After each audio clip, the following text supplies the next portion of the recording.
First on SIT Rahul മാങ്കൂട്ടത്തിനെതിരായ രണ്ടാം ബലാത്സംഗ കേസിലെ അതിജീവിതക്കെതിരായ സൈബർ അധിക്ഷേപത്തിന് പിന്നിൽ രാഹുൽ തന്നെയാണെന്ന് അന്വേഷണം. വീഡിയോ ആരും സ്കിപ്പ് ചെയ്യരുത്. ദയവ് ചെയ്തിട്ട് ഈ വീഡിയോ പരമാവധി ഷെയർ ചെയ്യണം. പരമാവധി ഇത് യൂട്യൂബിൽ കാണുന്നവർ വാട്സപ്പിലൊക്കെ പരമാവധി ഷെയർ ചെയ്യാൻ പറ്റും. ഇത് ഫേസ്ബുക്കിലാണെങ്കിൽ നിങ്ങൾക്ക് സിമ്പിളാണ്, ഷെയർ കൊടുത്താൽ മതി. അപ്പോൾ നിങ്ങളുടെ ഫ്രണ്ട്സിനെല്ലാം നല്ല രീതിയിൽ കാണാനൊക്കെ പറ്റുമൊക്കെ ചെയ്യും.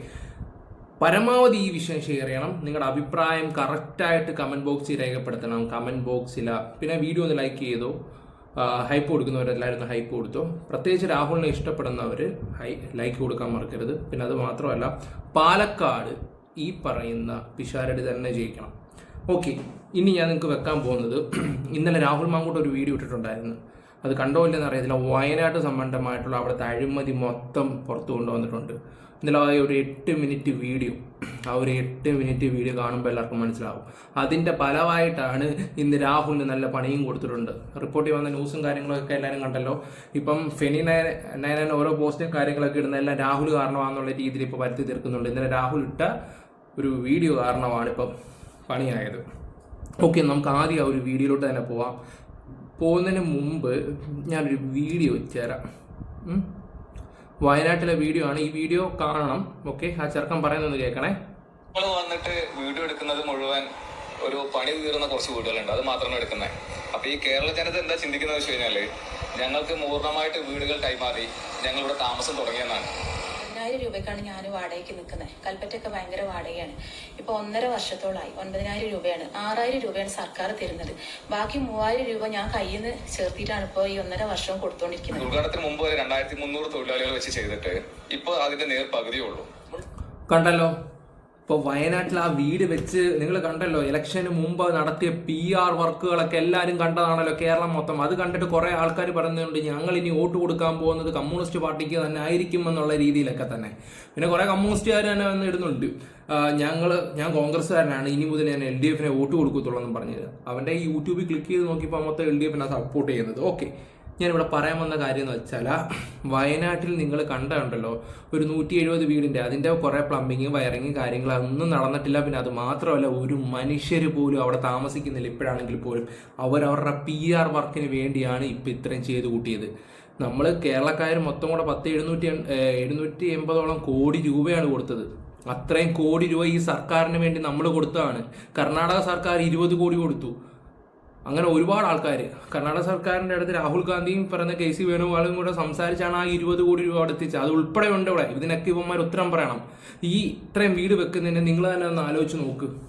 ഒരു 450 വീടുണ്ട്. 450 വീടാണെങ്കിൽ പോലും 10-80 വീട്ടുകാർക്ക് എത്ര പൈസ മാത്രം മതി എന്നും പറഞ്ഞപ്പോൾ സർക്കാർ 15 ലക്ഷം രൂപ വെച്ച് കൊടുത്തു. ഓക്കെ, പിന്നെ അത് മാത്രമല്ല, ചില ആൾക്കാർക്ക് നമ്മൾ എന്തായാലും 15 ലക്ഷം വെച്ചാണ് കണക്ക് 15 ലക്ഷമാണ് പറയുന്നെങ്കിൽ നമ്മൾ 20 വെച്ചാണ് കണക്ക് കൂട്ടുന്നത്. എന്തായാലും ഇതുമായിട്ട് കറക്റ്റായിട്ട് രാഹുൽ മാങ്കൂട്ടം വന്നിട്ട് കുറച്ച് കാര്യങ്ങൾ പറയുന്നുണ്ട്. ഇത് ആരും സ്കിപ്പ് ചെയ്യരുത്. ഇതാ ഞാൻ നിങ്ങളോട് പറയുന്നത്, പരമാവധി ഷെയർ ചെയ്യുക. നിങ്ങൾക്ക് ഷെയർ ചെയ്യുന്നതിന് വലിയ ബുദ്ധിമുട്ടൊന്നുമില്ലല്ലോ. പ്രത്യേകിച്ച് ഫേസ്ബുക്കിൽ കാണുന്നവരൊന്ന് ഷെയർ ചെയ്തേക്കുക. ഷെയർ ചെയ്ത് പരമാവധി ആൾക്കാരുടെ അടുത്ത് എത്തിക്കുക. പ്രത്യേകിച്ച് വയനാട്ടുകാരുടെ അടുത്ത് എത്തിച്ചാൽ അത്രയും കൂടെ നല്ലതായിരിക്കും. കാരണം അവരൊക്കെ ഒന്ന് അറിയട്ടെ. ഇപ്പോഴും ഈ സോഷ്യൽ മീഡിയയിലെ കുറച്ച് കാര്യങ്ങൾ മാത്രം കണ്ട് വിശ്വസിച്ച് നടക്കുന്ന കുറേ ആൾക്കാരുണ്ട്. ഓക്കെ, ഈ ഒരു വീഡിയോ ഉണ്ട്, ഇത് ഈ സർക്കാർ ഇത്രയും ചെയ്തു. അറിയാലോ, റീല് കാണുന്നവന് മുഖം മൂലം മാത്രമേ കാണത്തുള്ളൂ. ഒരു റീല് മൊത്തമായിട്ട് പോലും കാണാൻ ആർക്കും ഇവിടെ സമയമില്ല. അവരെന്തെങ്കിലും കണ്ട് വിശ്വസിച്ച് അങ്ങ് പോവും. ഈ സർക്കാർ കാണിക്കുന്ന ഓരോ തോന്നിവാസങ്ങൾ നിങ്ങളിപ്പോൾ മനസ്സിലാക്കണം. എന്തായാലും രാഹുൽ പറയുന്ന ആ ഒരു വീഡിയോ നിങ്ങൾ കണ്ടിട്ട് വാ. ഇതൊരു തിരഞ്ഞെടുപ്പിന്റെ കാലം, ഒരുപാട് ചോദ്യങ്ങൾ ഉയരുന്ന കാലം. ആ ചോദ്യങ്ങളിൽ ഏറ്റവും മുഴങ്ങി കേൾക്കുന്ന ചോദ്യം വീടെവിടെ എന്ന ചോദ്യം സംസ്ഥാന സർക്കാർ ചോദിക്കുന്നുണ്ട്, മുഖ്യമന്ത്രി ചോദിക്കുന്നുണ്ട്, സൈബർ സ്പേസ് ചോദിക്കുന്നുണ്ട്, ചില മാധ്യമങ്ങൾ ചോദിക്കുന്നുണ്ട്. വീടെവിടെ? ന്യായമായ ചോദ്യം.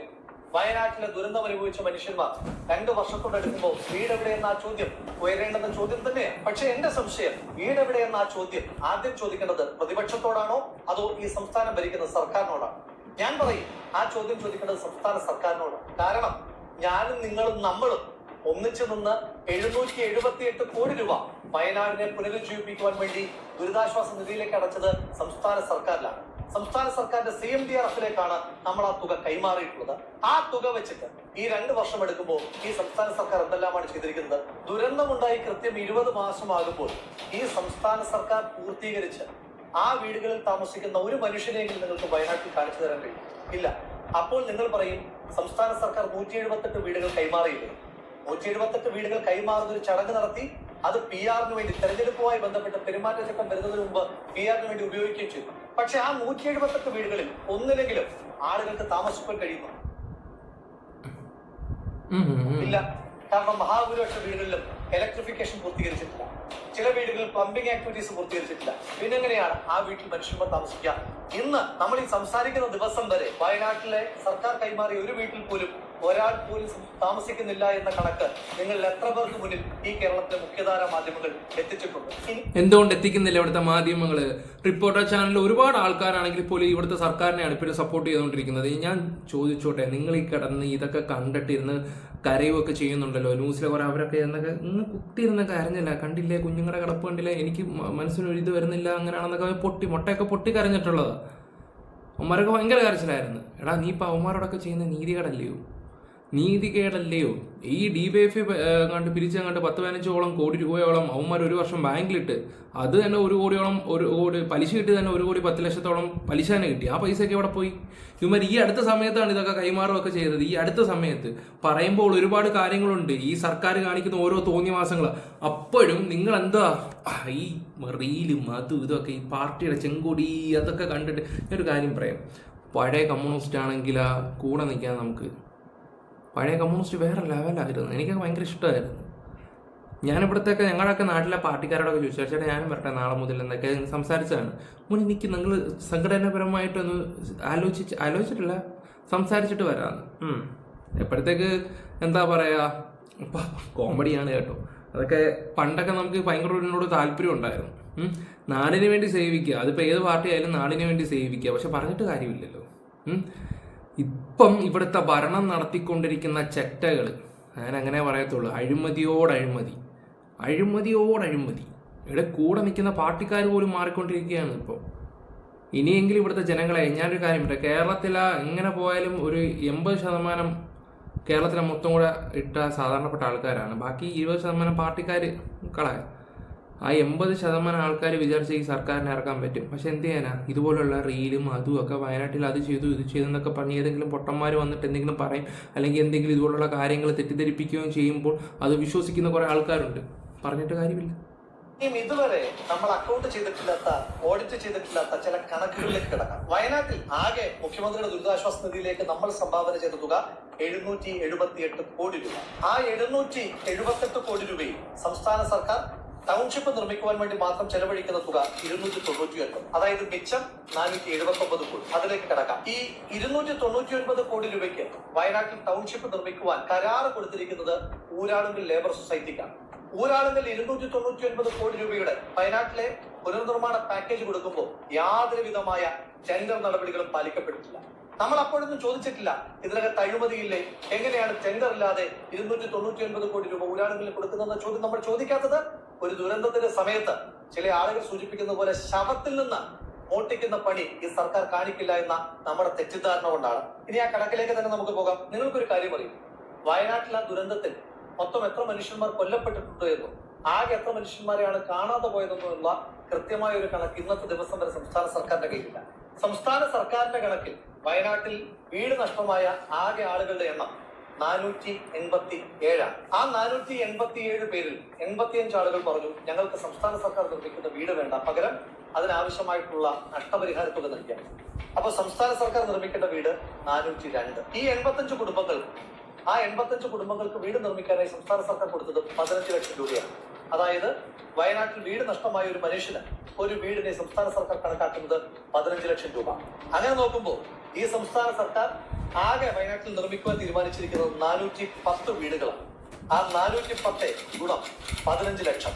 അങ്ങനെ നോക്കുമ്പോൾ ഈ 410 വീടുകൾക്ക് ചെലവാകുന്നത് 61 കോടി 50 ലക്ഷം രൂപയാണ്. പോട്ടെ, ഇനി അവിടെ സ്ഥലം നന്നാക്കാൻ അതുപോലെ തന്നെ വീടിന്റെ മെച്ചപ്പെട്ട അവസ്ഥയ്ക്കുമൊക്കെ വേണ്ടിയിട്ട് 1000 സ്ക്വയർ ഫീറ്റുള്ള ആ വീടിന് ഒരു 20 ലക്ഷം രൂപ വെച്ച് നമുക്ക് കൂട്ടാം. അപ്പോഴും 82 കോടി രൂപയാണ് അവിടെ വീട് നിർമ്മിക്കുവാനായി ആകെ ചെലവഴിക്കപ്പെടുന്ന തുക. ഇനി ടൗൺഷിപ്പ് ആണ്, റോഡ് വേണം, അംഗനവാടി ഉണ്ടെന്ന് പറയുന്നു, പാർക്ക് ഉണ്ടെന്ന് പറയുന്നു. അതിനെല്ലാം കൂടെ പോയി ഒരു 10 കോടി കൂടി മാറ്റി വെച്ചാൽ പോട്ടെ, എല്ലാം കൂടെ ചേർന്നൊരു 100 കോടി രൂപ. അതും വിട്ടേക്കും, 180 കോടി രൂപ. പക്ഷെ ടൗൺഷിപ്പിന് വേണ്ടി ആകെ മാറ്റി വെച്ചിരിക്കുന്ന തുക 299 കോടിയാണ്. അപ്പൊ ഈ ബാക്കി 149 കോടി വെച്ച് ഈ സംസ്ഥാന സർക്കാർ ഊരാളുകളിലെ കൊണ്ട് എന്ത് ചെയ്യാനാണ് ഉദ്ദേശിക്കുന്നത്? അത് വയനാട്ടിൽ നിന്ന് എന്തെങ്കിലും നിർമ്മിക്കുവാൻ വേണ്ടിയിട്ടാണോ, അതോ CPM-കാർക്ക് വയർ നിറയ്ക്കുവാൻ വേണ്ടിയിട്ടാണോ എന്ന് നിങ്ങൾ തന്നെ പറയുന്നതാണ്. അപ്പോൾ സർക്കാരിന്റെ ഈ പൈസ കൊണ്ടൊക്കെ തന്നെ ഇലക്ഷൻ നടത്തുന്നത് ഒന്ന് ആലോചിച്ച് നോക്കി. ഇലക്ഷൻ നിങ്ങൾ മനസ്സിലാക്കേണ്ട ഒരു കാര്യം എന്ന് വെച്ചാൽ ഇനിയും ചതിക്കുഴിയിലോട്ട് ചെന്ന് പെടരുത്. ആരോട് പറയാനാ, ഇപ്പോഴും രാഹുലിനെ കിട്ടിയില്ലെന്നും പറഞ്ഞിട്ട് വിശാരടിയെ തോപ്പിക്കാൻ നടക്കുന്ന കുറേ കോൺഗ്രസ്സുകാരുണ്ട്. സത്യമായിട്ടും ഞാൻ പറഞ്ഞാൽ അങ്ങനെ കുറേ നാറികളുണ്ട്. ഞാൻ അങ്ങനെ പറയത്തുള്ളൂ. ഇപ്പോൾ ഓരോരുത്തർ കയറി ഇപ്പോൾ എങ്ങനെയായാലും പിഷറടിക്ക് നല്ല മുൻതൂക്കവും കാര്യങ്ങളൊക്കെ ഉണ്ട്. നിങ്ങൾ ശോഭയ്ക്കും പിന്നെ ഈ പറഞ്ഞ വേറെ ഒരാളും കൂടെ നിൽപ്പുണ്ട്, അയാൾക്കൊന്നും കൊടുക്കാതെ ഈ മനുഷ്യന് കൊടുക്കാൻ നോക്കുക. രാഹുലിന് പകരക്കാരനായിട്ട്. രാഹുലിന് പകരം ആരും വരത്തില്ല, അത് വേറെ കാര്യങ്ങളൊക്കെ തന്നെ. പക്ഷേ എല്ലാ കാര്യത്തിനും കൂടെ ഉണ്ടാവും. പിന്നെ 3 മാസം കഴിയുമ്പോൾ എന്തായാലും രാഹുൽ പാർട്ടി തിരിച്ചു വരും, ഉറപ്പാണ്. നമ്മൾ അറിഞ്ഞിട്ടുള്ള കാര്യമാണ്. ഞാൻ വെറുതെ വന്നിട്ട് ഇങ്ങനെ കൊണ അടിക്കാറില്ല. അറിയാമല്ലോ, എൻ്റെ വീഡിയോ കാണുന്നവർക്ക് നല്ല രീതിയിൽ അറിയാവുന്നൊരു കാര്യമാണ്. പ്രത്യേകിച്ച് പാർട്ടി വിഷയമാകുമ്പം നമുക്ക് ഇതിലൊക്കെ അറിയാവുന്ന ആൾക്കാരൊക്കെ ഒരുപാടുണ്ട്. അതുകൊണ്ടാണ് ഞാൻ ഈ പറയുന്നത്. ദുരിതാശ്വാസ നിധിയിലെ ബാക്കി പണത്തെ പറ്റി, ഈ 299 കോടി രൂപയിലെ ബാക്കിയെ പറ്റിയുമൊക്കെ നമുക്ക് ഓഡിറ്റ് ചെയ്യണ്ടേ? ഓഡിറ്റ് ചെയ്യാനുള്ള അവകാശം നമുക്കുണ്ട്. കാരണം അത് പ്രതിപക്ഷം കൂടി കൊടുത്ത പൈസയാണ്. കർണാടക സർക്കാർ രാഹുൽ ഗാന്ധിയുടെയും പ്രിയങ്ക ഗാന്ധിയുടെയും KC വേണുഗോപാലിന്റെയും ഒക്കെ സമ്മർദ്ദത്തിന്റെ ഭാഗമായി 20 കോടി രൂപയാണ് സംസ്ഥാന സർക്കാരിന് ഭവന നിർമ്മാണത്തിന് വേണ്ടിയിട്ട് കൊടുത്തിരിക്കുന്നത്.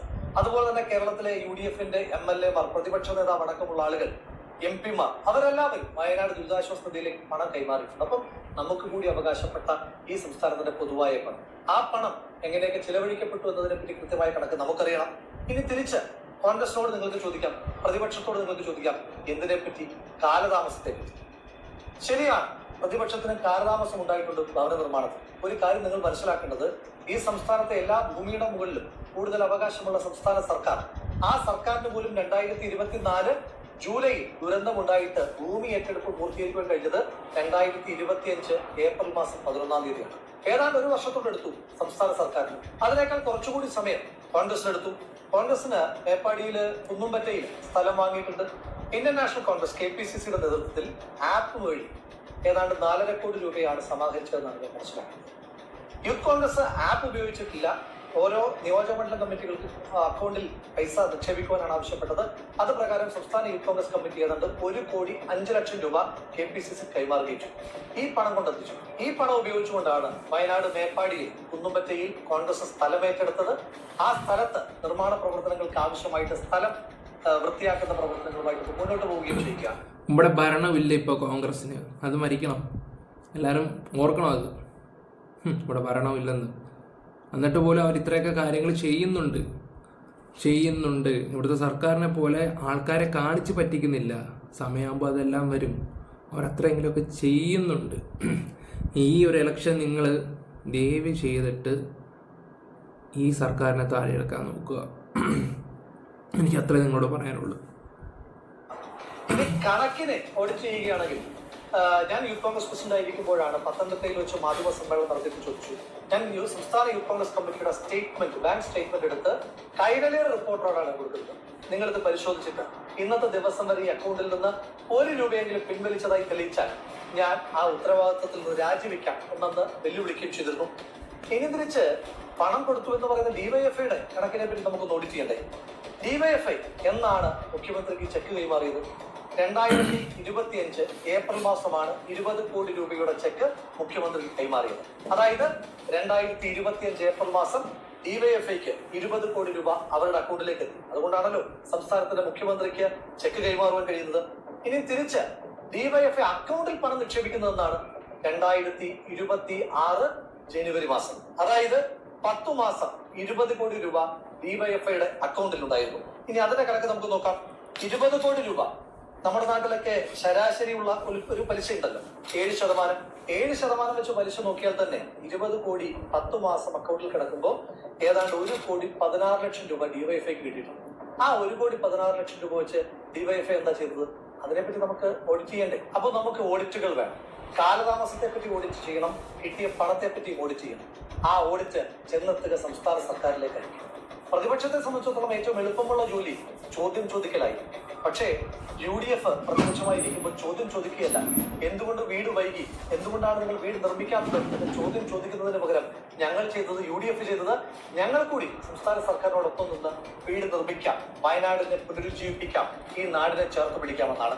അങ്ങനെ കൺസ്ട്രക്റ്റീവായിട്ടുള്ള, അങ്ങനെ പ്രൊഡക്റ്റീവായിട്ടുള്ള, പ്രോഗ്രസീവായിട്ടുള്ള ഒരു പ്രതിപക്ഷത്തെ ഇങ്ങനെ ഓടിച്ച് ചെയ്തുകൊണ്ടേയിരിക്കുന്ന സമയത്ത് നിങ്ങൾ സംസ്ഥാന സർക്കാരിനോടുള്ള ചോദ്യങ്ങൾ മറന്നു പോകാതിരിക്കാൻ പ്രത്യേകം ശ്രദ്ധിക്കണം. വല്ലാതെ ഉത്സാഹം കാണിക്കുന്ന ചില മാധ്യമങ്ങളോട് ചോദിക്കുന്നു, നിങ്ങൾക്കും ഉണ്ടായിരുന്ന കമ്മിറ്റ്മെന്റ്, നിങ്ങളും വയനാട്ടിൽ ടൗൺഷിപ്പുകളെ പറ്റിയിട്ടൊക്കെ പറഞ്ഞിരുന്നു, ആ ടൗൺഷിപ്പുകളുടെ അവന്മാർക്ക് ഒരു നന്ദിയും കൂറുമില്ലാത്ത അവന്മാരാ. അത് നമുക്ക് ഈ ഒരു വീഡിയോ കാണുമ്പോൾ തന്നെ മനസ്സിലാക്കാൻ പറ്റും.